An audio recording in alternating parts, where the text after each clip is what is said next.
Hello everyone, welcome to JNT online classes. और आज की क्लास में मैं आपके साथ शेयर करने वाली हूँ एलकेजी या फिर यूकेजी कहिए, उसका फाइनल टर्म का सिलेबस, वो भी इंग्लिश का। सबसे ज़्यादा जो लोगों को क्यूरियोसिटी होती है जानने की, वो होती है कि इंग्लिश का सिलेबस क्या आएगा, क्योंकि सबसे ज़्यादा जो डिफ़िकल्टीज़ भी आती हैं वो इंग्लिश के कुछ कंसेप्ट क्लियर करने में आती हैं, जो है ग्रामेटिकल पोर्शन। बच्चों को ग्रामेटिकल पोर्शन समझाना थोड़ा सा डिफ़िकल्ट हो जाता है। दूसरी प्रॉब्लम आती है इंग्लिश रीडिंग की। तो ये सब चीज़ें जब मर्ज हो जाती हैं ना, तो पेरेंट्स की सबसे बड़ी टेंशन होती है कि चलिए हिंदी की तैयारी कर लेंगे, मैथ्स में भी कुछ लर्निंग जैसा नहीं होता है, बट बच्चों को इंग्लिश कैसे कराएंगे, क्योंकि इसमें रीडिंग और जो ग्रामर है ये एक बहुत बड़ा पॉइंट है। तो चलिए स्टार्ट करते हैं। और यहाँ मैंने एलकेजी और यूकेजी एक साथ इसलिए लिखा है क्योंकि बहुत सारे स्कूल्स ऐसे हैं जिसमें सिर्फ केजी होती है और उस केजी में ही एलकेजी यूकेजी का पूरा सिलेबस आ जाता है और उसके बाद सीधा क्लास फर्स्ट आती है। और किसी किसी स्कूल में ये दोनों क्लासेस अलग होती हैं। सिलेबस थोड़ा सा ऊपर नीचे हो सकता है, वो जिस तरह की बुक्स प्रोवाइड की गई हैं आपके बच्चे को, उसके अकॉर्डिंग आप चेक कर सकते हैं। ज़रूरी नहीं है कि मैंने जितना सिलेबस लिखवाया वो सारा ही आएगा, ऐसा बिल्कुल नहीं है। हो सकता है कई सारी चीज़ें हों जो नहीं आएंगी, वो नेक्स्ट सेशन में आए या फिर फर्स्ट क्लास में जब बच्चा आएगा तब आए। तो आप अपने अकॉर्डिंग देखिएगा। मैं पूरा कंपाइल सिलेबस आपके साथ शेयर करने वाली हूँ, पूरा इकट्ठा सिलेबस है ये। तो जिसके अकॉर्डिंग आप अभी से अपने बच्चे को तैयारी कराना स्टार्ट कर सकते हैं, क्योंकि फाइनल टर्म्स आने में बस अब कुछ ही दिन बाकी हैं, या कहिए कि ऑलमोस्ट बस मुश्किल से 1-1.5 महीना ही बाकी है। तो जल्दी से तैयारी शुरू करा देते हैं बच्चों को, क्योंकि एक साथ इतना सारा तैयारी कराना बहुत डिफ़िकल्ट हो जाता है। इसीलिए आपके साथ मेरा मोटिव है ये शेयर करने का, ताकि थोड़ा थोड़ा अभी से स्टार्ट करेंगे तो फाइनल टर्म की पूरी प्रिपरेशन हम बच्चों को करा देंगे, वो भी आसानी से। तो लेट्स स्टार्ट द वीडियो। और वीडियो स्टार्ट करने से पहले चैनल पे न्यू है तो चैनल को कर लीजिए सब्सक्राइब। वीडियो पसंद आए तो लाइक करना ना भूलें। So let's start the video. तो चलिए स्टार्ट करते हैं एलकेजी या फिर यूकेजी का हमारा सिलेबस, जो कि बेस्ड है सेशन 22 टू 23। ओके, तो फाइनल टर्म का सिलेबस है। तो सबसे पहले तो बच्चों को जो आना चाहिए, capital letter and small letters तो बच्चों को डेफिनेटली आ जाने चाहिए अच्छे से, ए से लेके जी तक। Identification, writing and object related to each other. अब इसमें क्या है, मैं साथ के साथ आपको एग्जांपल्स बताती जाऊंगी किस तरह के क्वेश्चंस आपको प्रैक्टिस कराने हैं बच्चों को। तो ये है कैपिटल लेटर्स और ये है स्मॉल लेटर्स। कैपिटल लेटर्स में आप मिसिंग में दे सकते हैं कि कुछ बीच में से आप मिस कर दीजिए अल्फ़ाबेट, उनको खुद से आइडेंटिफाई करके वो लिखेंगे। उसी तरह से सेम पैटर्न मैंने स्मॉल ABCD का दिया है, उसी पे बेस्ड आप ये दे सकते हैं। उसके बाद है लिखना आना चाहिए, आइडेंटिफाई करना, object related to each other. अब कौन से अल्फ़ाबेट से कौन सा जो पिक्चर है वो मैच होती है। तो जैसे डक, फोनिक्स क्लियर होने बहुत इंपॉर्टेंट होते हैं। Sun, S for sun, cup. Okay, तो इस तरह के छोटे छोटे वर्कशीट्स, अगर आपने मेरी प्रीवियस वीडियो नहीं देखी है प्लीज़ ज़रूर देखिएगा। उसमें मैंने बताया है किस तरह से छोटी छोटी वर्कशीट्स के थ्रू हम बच्चों को बहुत आसानी से सिखा सकते हैं, प्रैक्टिस करा सकते हैं, बिना उन पे कोई प्रेशर डाले। इस तरह की छोटी सी वर्कशीट्स हैं जिसमें 3 चीज़ें क्लियर हो जाती हैं, बच्चों को प्रैक्टिस हो जाती है और आपको भी पता चल जाता है कि उनको क्या आता है क्या नहीं आता है। और जब बच्चे इस तरह के पेपर्स देखते हैं ना, ये छोटी छोटी वर्कशीट देखते हैं, तो उनके लिए एक फ़न होता है। उनके लिए ऐसा नहीं लगता कि किसी कॉपी में काम दे दिया है या हमें बहुत सारा काम एक साथ दे दिया है। उनके लिए छोटा सा काम है, उनको बस एक टास्क दे दीजिए, फटाफट से ये 10 मिनट्स में ख़त्म करो, देन यू कैन प्ले। तो उनको पता है कि मेरा 10 मिनट का काम है, जल्दी से पूरा हो जाएगा। ओके, उसके बाद आगे बढ़ते हैं। ये है पूरा सेक्शन जो फोनिक्स का है, और इसमें बच्चों को साउंड्स क्लियर होनी बहुत ज़रूरी है। वॉवल्स, कॉन्सोनेंट्स, यानी कि वॉवल्स कौन से होते हैं, कॉन्सोनेंट्स कौन से होते हैं, फोनिक ड्रिल, यानी कि जितने भी फोनिक्स साउंड के होते हैं ना, CVC लेटर्स हैं, CV वर्ड्स हैं, ये सारे की सारी चीज़ें बच्चों को क्लियर होनी बहुत ज़रूरी है। अगर अपर KG से बच्चा अब फर्स्ट में जाने वाला है तो ये सब चीज़ें बहुत ज़रूरी हैं। कई स्कूल्स में तो LKG में ये सब चीज़ कवर करा दी जाती हैं, क्योंकि रीडिंग एक ऐसी चीज़ है, अगर इंग्लिश रीड करना नहीं आ रहा तो फर्स्ट क्लास में बहुत डिफ़िकल्ट हो जाता है, क्योंकि वहाँ पे सेंटेंसेस आ जाते हैं, क्वेश्चन आंसर्स आ जाते हैं, बच्चों को वर्ड मीनिंग्स करने होते हैं, वहाँ पे बहुत डिफ़िकल्टी आती है। इसलिए पेरेंट्स प्लीज़ कोशिश यही करिए कि कैसे भी करके बच्चों को अपर केजी तक अच्छे से रीडिंग आ जाए, क्योंकि अगर अपर केजी तक रीडिंग अच्छे से नहीं आती है तो आगे जाके बहुत बच्चों को प्रॉब्लम फेस करनी पड़ती है। तो चलिए बात करते हैं vowels, consonants, phonic drill, CV words, CVC words, rhyming words. और ये जितने आप देख रहे हैं ना, ये सब रीड करने आने चाहिए बच्चों को। जो डबल एस साउंड वाले वर्ड्स हैं, double L, double E, double O A, च, ध, श, क, मतलब ये जो इनकी साउंड्स होती हैं, इनसे रिलेटेड वर्ड्स जो हैं ये बच्चों को रीड करने आने चाहिए। मैं इनकी अब थोड़ी सी प्रैक्टिस दिखा देती हूँ कि किस तरह के जितना भी ये रेड कलर का पोर्शन देख रहे हैं ना, ये जितना रेड कलर का सेक्शन है, इस पे बेस्ड किस तरह की प्रैक्टिसेस बच्चों को आपको करानी है। तो सबसे पहले है circle the vowel. Vowel identify करना है। वॉवल 5 होते हैं, ए, ई, आई, ओ, यू, ये हमारे वॉवल्स होते हैं। तो जो जो वॉवल्स हैं उनको सर्कल करना है। तो आई, ओ, ए, okay.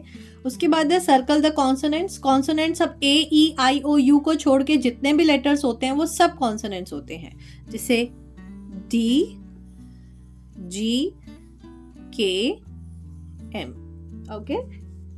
Next one is fill the correct phonic. अब यहाँ पे करेक्ट फोनिक यानी कि ए, ई, आई, ओ, यू में से कौन सा लेटर आएगा उसको फिल करना है। जैसे बैट, अब बच्चे BAT बैट लर्न करते हैं, मैं बोलूंगी बच्चों को साउंड आनी चाहिए, फोनिक्स आनी चाहिए, ब, ए, ट उन्हें पता होना चाहिए, ए, उनको फोनिक्स क्लियर होनी बहुत जरूरी होती है। सन, स, अ, न, अ, अम्ब्रेला, अम्ब्रेला, यू फॉर अ, न, एट, नेट, न, एट, नेट, ट, ए, न, टेन, ओके। उसके बाद है ring the correct final sound. Final sound मतलब बाद की साउंड क्या है, जैसे दिस इज बस, ब, अ, स, बस। तो स जो है वो फाइनल साउंड है, लास्ट की साउंड है, तो जो लास्ट की साउंड है उसको सर्कल करना है, राइट। वेब, व, ए, ब। अब ब कौन सा है इनमें, तो ब को सर्कल करना है, ओके। तो इस तरह से ये एक छोटी सी वर्कशीट है जो हम बच्चों को बना के दे सकते हैं। उसके बाद है next worksheet, circle the middle sound. इसमें मिडिल साउंड सर्कल करनी है कि बीच में क्या आता है, कौन सा वॉवल आता है। जैसे सन, स, अ, न, स, ए, स, ई, स, अ, सन, स, अ, न, सन। दिस इज कैट, क, एट, ए की साउंड कौन सी है, ये। मॉप, म, ऑप, तो ऑ की साउंड कौन सी है इनमें, दिस वन। इसीलिए बोलते हैं बच्चों को साउंड क्लियर होनी चाहिए, ताकि बच्चों को वर्ड्स जो है वो रटने ना पड़े, याद ना करने पड़े। उसके बाद है right the missing letters for each word. अब इनमें जो मिसिंग लेटर्स हैं उनको फिल करना है। जैसे हेन, ह, ए, न, हेन। दिस इज लॉग, ल, ओ, ग, लॉग, ओके। उसके बाद है फिल विद ए, आई और ओ, ए। जो मैंने बताया ना कि बच्चों को ये रीड करने आने चाहिए, इन्हीं पे बेस्ड ये वाली है ये practices. Rain, R, N, A, I. This is O, O, A. Boat, B, oat, ब, ओट, बोट। तो आई होप आपको ये चीज़ें बिल्कुल क्लियर हो गई होंगी कि किस तरह की प्रैक्टिसेस आती हैं। मैं एक और प्रैक्टिस आपके साथ शेयर करती हूँ। तो ये है द लास्ट प्रैक्टिस, जिसमें डबल ई और डबल ओ साउंड फिल करनी है। जैसे दिस इज ट्री, ट, र, ट्र, ई, तो ई की साउंड है तो यहाँ पे डबल ई। ओ, ब, ओ, क, ओ, तो यहाँ पे double O, okay. The next one is fill with a ch, sh. तो च की साउंड किस में आएगी और श की साउंड किस में आएगी, तो बच्चे जब बार बार उसको बोलेंगे तो अपने आप उन्हें आइडिया हो जाएगा। फ, ई, फी, श, श, दिस इज श, ये श की साउंड है, ओके। चेयर, चेयर, चेयर बोलते हैं ना, चेयर, तो च की साउंड आ रही है, तो दिस इज च, च। तो ये बच्चों को ना अलग से प्रैक्टिस करानी होती है। मैं इस पे एक सेपरेट वीडियो जरूर बनाऊंगी कि बच्चों को जितने भी ब्लेंड्स एंड डायग्राफ्स होते हैं उनकी प्रैक्टिस किस तरह से करानी है, जल्दी ही उस पे एक वीडियो आएगी। उसके बाद है match the correct sound. Correct sound हमें मैच करनी है। जैसे 3 कैसे लिखते हैं, थ, थ की साउंड आ रही है, सो दिस इज थ, तो 3 से मैच करेंगे। श, शिप, श की साउंड आ रही है तो श से। दिस इज चॉकलेट, च, चॉकलेट, तो च से मैच करेंगे। ओके, तो ये हमारी जितनी मैंने आपको प्रैक्टिस दिखाई, तो ये जितना भी रेड कलर में आप ये पूरा सेक्शन देख रहे हैं, इसकी मैंने सारी आपको प्रैक्टिस दिखा दी है। किस तरह की वर्कशीट्स हम बच्चों के साथ शेयर कर सकते हैं, किस तरह की उनको प्रैक्टिस करा सकते हैं। उसके बाद बढ़ते हैं नेक्स्ट टॉपिक की तरफ, जिसमें है an, this, that, these, those, is, am, are, has, have. तो ये प्रैक्टिस बच्चों को कैसे करानी है। अगर मैं बात करूं इन सब की, an, this, that, these, those, is, am, are, has, have, इन सब पे बेस्ड सेपरेट वीडियोस कि बच्चों को सिखाना कैसे है, आपको मेरे चैनल पे मिल जाएगी। ज़रूर एक बार चेक कर लीजिएगा, क्योंकि ये सारे टॉपिक मैंने बहुत अच्छे से बच्चों को कवर करा रखे हैं। तो चलिए आगे बढ़ते हैं कि अब इनकी एक छोटी सी मैं प्रैक्टिस दिखा देती हूँ कि बच्चों को किस तरह के क्वेश्चंस आपको कराने हैं या किस तरह के क्वेश्चन आ सकते हैं। Okay, so complete the sentence with an. तो एन से किस तरह से हमें ये कंप्लीट करने हैं, तो बच्चों को पहले ये समझा देना है कि जितने भी कॉन्सोनेंट्स होते हैं उनके साथ ए लगता है और वॉवल्स के साथ एन लगता है। कॉन्सोनेंट जहां भी होगा उसके साथ ए लगेगा और वॉवल जहां भी होंगे उसके साथ एन लगेगा। ओके, जैसे अ, ये वर्ड स्टार्ट हो रहा है अ, दिस इज अम्ब्रेला, अ, तो अ की जो साउंड है वो वॉवल है, तो इसके साथ हम लगाएंगे an. Okay, and this is book, book, B की साउंड है, ब की साउंड एक कॉन्सोनेंट है और जहां पे कॉन्सोनेंट है वहां पे लगेगा ए बुक। ओके, इस तरह से हमें ये प्रैक्टिस करानी है। ये भी देखिए कितनी छोटी सी वर्कशीट है जो बच्चे इतनी जल्दी खत्म कर लेंगे। और इसी तरह से आप अगर अभी से तैयारी शुरू कराते हैं बच्चे की, कुछ नहीं हार्डली 10-10 मिनट की उनकी ये वर्कशीट की प्रैक्टिस करा दीजिए, उनको अपने आप धीरे धीरे पूरा कोर्स कवर होना स्टार्ट हो जाता है। तो चलिए मैं नेक्स्ट आगे बढ़ती हूँ नेक्स्ट टॉपिक पे, जो कि है this, that, these, those. This, that, these, those बच्चे बहुत जल्दी सीख जाते हैं क्योंकि उन्हें बहुत क्लियर हो जाता है। जो चीज़, एक चीज़ जो पास में रखी है उसके लिए दिस बोलते हैं, जो दूर है उसके लिए दैट बोलते हैं। ज़्यादा चीज़ें अगर दूर हैं उनके लिए दोज बोला जाता है, ज़्यादा चीज़ें अगर पास में हैं उनके लिए दीज बोला जाता है। तो ये वर्कशीट बच्चों को इंटरेस्टिंग भी लगती है करने में, समझ भी जल्दी आती है। तो ये जो कुछ ग्रामर की चीज़ें ना बहुत जल्दी कैच कर लेते हैं। थोड़ा जो बच्चों को डिफिकल्टी आती है वो इसमें आती है कई बार कि इज, एम, आर कहाँ लगाना है, हैज, हैव कहाँ लगाना है। तो एम भी जल्दी सीख जाते हैं क्योंकि उन्हें पता है कि आई के साथ एम लगता है। थोड़ा सा डिफिकल्टी इज, आर में या फिर हैज, हैव में बच्चों को आती है। तो यही छोटी छोटी जो प्रैक्टिसेस हैं इन्हीं से बहुत चीज़ें क्लियर हो जाएंगी बच्चों को। जैसे ये कप है तो पास में रखा हुआ है कप, तो this is a cup. Star जो कि दूर है, so that is a star. Okay, उसके बाद ये है, यहाँ पे जो स्टार्स हैं वो बहुत दूर है। पहली बात तो ये स्टार्स हैं बहुत सारे हैं, एस लगा हुआ है, तो सिंगुलर प्लूरल आप यहीं से बच्चों को समझा सकते हैं कि ये सब सिंगुलर्स हैं, ये सब प्लूरल्स हैं। तो दोज, इनके लिए लगेगा दोज क्योंकि वो दूर है। जो पास में है उनके लिए लगेगा दीज। कोशिश ज़रूर करिए कि बच्चे सेंटेंस को रीड करें और रीडिंग के साथ उनका मतलब समझें। रीडिंग तो हम कई बार सिखा देते हैं लेकिन उनके मीनिंग्स हम नहीं समझा पाते, तो बच्चे रीड तो करना सीख जाते हैं लेकिन जब मीनिंग की बारी आती है या स्टोरी समझाने की या लाइन समझाने की तो बच्चे थोड़े कंफ्यूज हो जाते हैं। तो इसमें आपको थोड़ा सा ध्यान रखना है। उसके बाद एक और मैं प्रैक्टिस सिखा देती हूँ जो है इज, एम, आर की। तो बच्चों को इज, एम, आर की प्रैक्टिस कैसे करानी है, आई के साथ ए, एम लगाया जाता है। जहाँ भी आई होगा वहाँ पे ए, एम होगा। तो बच्चों को यही समझाना है हमें कि बेटा आई, एम जो होते हैं ना ये दोनों बेस्ट फ्रेंड्स होते हैं, ये हमेशा साथ रहते हैं। ठीक है, तो आई के साथ एम लगाना है। इट के साथ लगेगा इज क्योंकि ये एक सिंगुलर है। सिंगुलर प्लूरल का जो कंसेप्ट है ये भी आपको क्लियर कराना है, ये मैं आगे आपको बताती हूँ किस तरह से। तो दिस के साथ इज लगता है, इट के साथ इज लगता है। इट इज, जो भी चीज़ एक होती है उसके साथ इज लगाते हैं। जो ज़्यादा होते हैं जैसे बॉयज़ है, ये एस लगा हुआ है ना, वी आर बॉयज़, तो इसके साथ आर लगता है। तो ये बस ये चीज़ें होती है जो बच्चों को थोड़ा सा एफर्ट्स कराने पड़ते हैं सिखाने के लिए।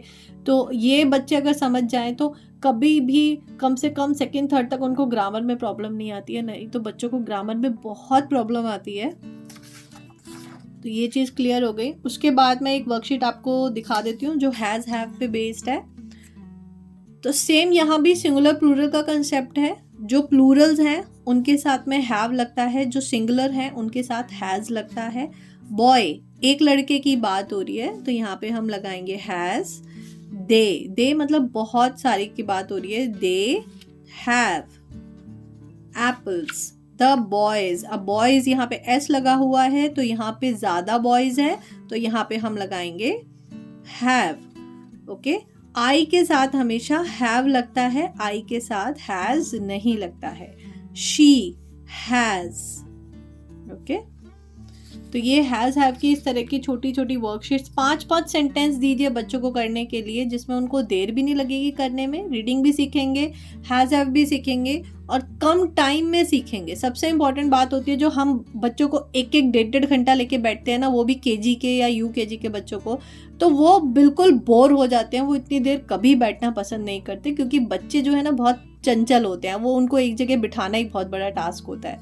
तो जब ये 10-10 मिनट की वर्कशीट्स हम देते हैं ना, उनको मतलब 1 घंटे में या आधे घंटे बाद ना उनको ऐसी एक वर्कशीट पकड़ा दीजिए, 1 या 2 घंटे में उन्हें एक ऐसी वर्कशीट पकड़ा दीजिए। ये सोचिए कि आपका जो 1.5 से 2 घंटे का काम है ना, वो आपका हार्डली 10-10 मिनट में ही कवर होता चला जाएगा। तो ये आइडिया मैं फॉलो करती हूँ और ये आइडिया बहुत काम आता है। तो चलिए आगे बढ़ते हैं अभी।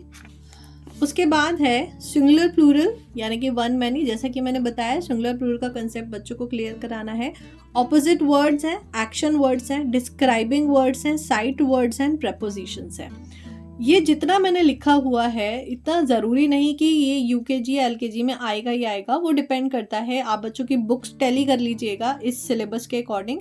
इसमें जो जो चीज़ें ऐसी हैं जो बुक में नहीं हैं तो वो आपको नहीं करानी, तो इसका मतलब वो फर्स्ट क्लास में आएगी, नेक्स्ट क्लास में आएगी। सिंगुलर प्लूरल जब भी आप फर्स्ट टाइम बच्चों को कराएं तो सबसे पहले तो पिक्चर्स ड्रॉ करके बताएं, क्योंकि पिक्चर से बच्चे बहुत जल्दी समझ जाते हैं। तो बुक, तो यहाँ पे आएगा बुक्स। जहाँ पे एक बुक है उसे बुक बोलते हैं, जहाँ ज्यादा होते हैं उन्हें बुक्स बोलते हैं।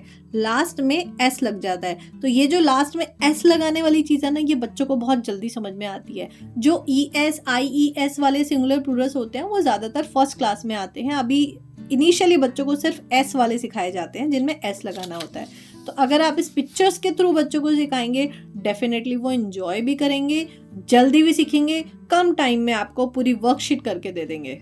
ओके, तो आगे बढ़ते हैं अपोजिट वर्ड्स की तरफ। अपोजिट वर्ड्स भी बच्चों को हमें जो सिखाने हैं स्टार्टिंग में बहुत इजी वाले लेने हैं, क्योंकि इजी ही आएंगे, अभी डिफिकल्ट नहीं आएगा कुछ भी। जस्ट बच्चों को ग्रामर से इंट्रोड्यूस कराया जा रहा है, बच्चों को बहुत ज़्यादा ग्रामर में इन्वॉल्व नहीं किया जा रहा, अभी जस्ट इंट्रोड्यूस करा रहे हैं। जैसे happy, this is happy and this one is sad, sad, sad. This is hot, cold, cold, cold. This is big, this is small, small। तो ये जो चीजें हैं ना जो अपोजिट हैं, ये बच्चों को थोड़ा सा प्रैक्टिकली भी बताइए। अप, डाउन, इन, आउट, इस तरह से थोड़ा सा प्रैक्टिकली अगर आप बताएंगे तो उनके लिए अपोजिट वर्ड समझना आसान हो जाएगा कि अपोजिट वर्ड का मीनिंग क्या है, मतलब किस चीज को अपोजिट बोलेंगे। जैसे फुल, एम्प्टी।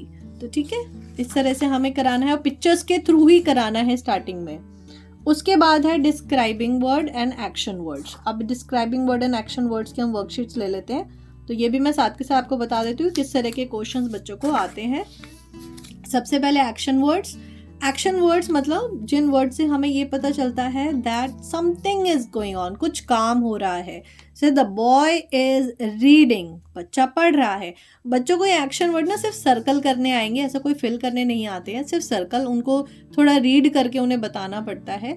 किसी किसी स्कूल्स में बहुत इजी रहता है या फिर ये नहीं आते हैं, फर्स्ट में आते हैं। ये बहुत ही इजी कंसेप्ट, या फिर मैचिंग देते हैं या सर्कल देते हैं, बस इससे ज़्यादा और कुछ नहीं आता है। द बॉय इज रीडिंग, तो रीडिंग मतलब पढ़ रहा है, तो ये एक एक्शन वर्ड है जिसमें कुछ काम हो रहा है, कोई एक्शन हुआ है।